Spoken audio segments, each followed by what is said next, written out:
حضرت معاویہ رضی اللہ تعالی عنہ کی مرویات سے ہے کہ اللہ تعالیٰ جل شانہ جس کی بہتری کا ارادہ کرتا ہے اس کو دین میں سمجھ عطا کر دیتا ہے، اس کو دین میں فقاہت نصیب کر دیتا ہے۔ دولت کا کثرت سے مل جانا یا نہ ملنا یہ کوئی بات نہیں ہے۔ دولت اللہ انہیں بھی دیتا ہے جن پہ راضی ہوتا ہے، اور انہیں بھی دیتا ہے جن پہ ناراض ہوتا ہے۔ قارون کو دولت دی، فرعون کو دولت دی، بادشاہت بھی دی، حامان ہے، شداد ہے، شدید ہے، کتنے کتنے دولت مند اور تخت و تاج کے مالک گزرے، اللہ ان پہ راضی نہیں تھا، لیکن ان کو بھی دولت دی جن پہ راضی تھا۔ حضرت عثمان غنی کو دولت عطا کی، حضرت عبد الرحمن ابن عوف رضی اللہ تعالیٰ عنہ کو صحابہ میں سب سے زیادہ دولت مند حضرت عبد الرحمن ابن عوف تھے، ان کو بھی دولت عطا کی، اور بھی لوگوں کو، حضرت سلیمان کو پیغمبری بھی دی، دولت بھی دی، بادشاہت بھی دی۔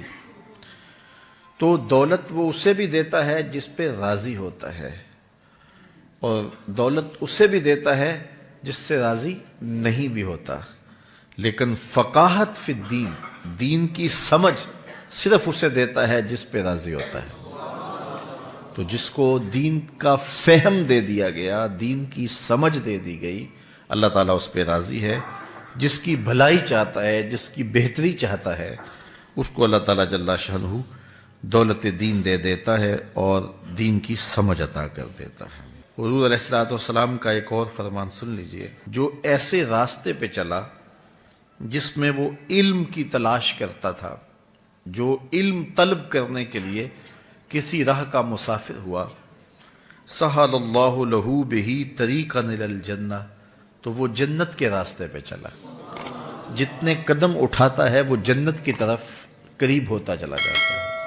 تو راہ علم کے سفر میں اللہ نے اتنی برکتیں رکھی ہیں۔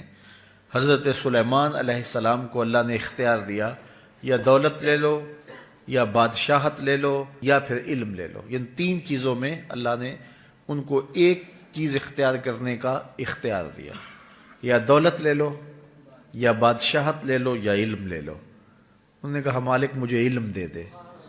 کہا اچھا تو نے علم کو اختیار کیا، دولت اور بادشاہت اس کے صدقے دے دی۔ ایک زمانے میں ایک ملک نے دوسرے ملک پر قبضہ کر لیا، تو جو بادشاہ وقت تھا اس کو گرفتار کر لیا۔ تو جب گرفتار کر کے دربار میں لایا گیا تو وہ جو دوسرے ملک کا محکوم بادشاہ تھا وہ سامنے کھڑا ہے، تو اس نے اس کو کہا کہ میں بھی چونکہ بادشاہ ہوں اور تم بھی اس سلطنت کے شہنشاہ رہے ہو، تو میں تمہیں قتل نہیں کرتا، تمہیں معاف کرتا ہوں، اور اب اس ملک میں میں تمہیں کوئی عہدہ دینا چاہتا ہوں، اب تم بتاؤ تم کون سا عہدہ قبول کرو گے۔ اب ہمارے حکمران ہوتے ہیں وہ کہتے ہیں وزیر خزانہ لگا دو، لیکن اس نے کہا مجھے معلم لگا دو، مجھے ٹیچر لگا دو۔ تو وہ بادشاہ ہنس پڑا، کہنے لگا پھر دوبارہ بادشاہی چاہتے ہو؟ تو یہ بادشاہی ہے، یہ شہنشاہی ہے۔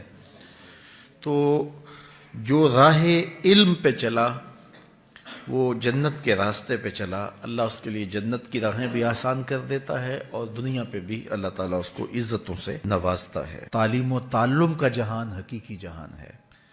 تو باقاعدہ 8 سال کا کورس کرے یہ تو ہر شخص کے لیے ممکن نہیں ہے، لیکن سب کے اوپر لازم ہے کہ وہ ضروریات دین سیکھے، ان میں نماز، روزہ، حج، زکوٰۃ، اگر کاروبار کرتا ہے تو کاروبار کے مسائل،